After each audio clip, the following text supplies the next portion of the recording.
Breaking news: aid reach brick kiln families. Special thanks to Helen Ayeni. Appeal for a school and debt relief. Several struggling families working at a brick kiln received humanitarian assistance today, bringing relief and hope to many in need.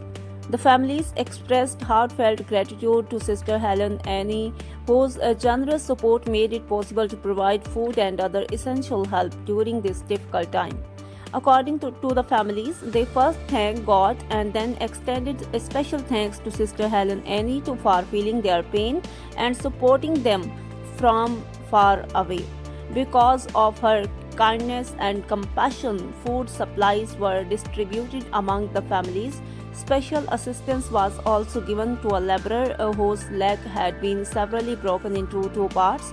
A walking support was arranged for him to help him move, and encouragingly, he is now able to walk a little as his condition slowly improves. Financial help was also provided so he can purchase medicines and receive proper medical checkups at the hospital during the visit.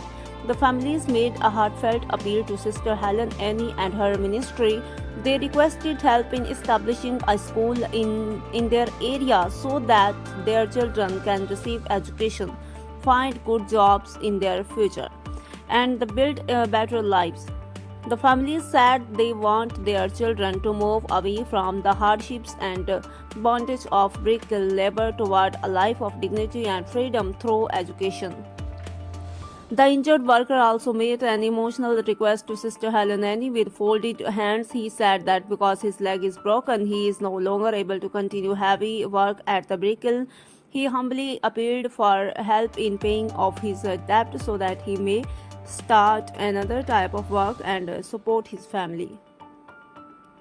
The families prayed that the Lord would richly bless Sister Helen Ayeni, her family, and her ministry for the help she has already provided.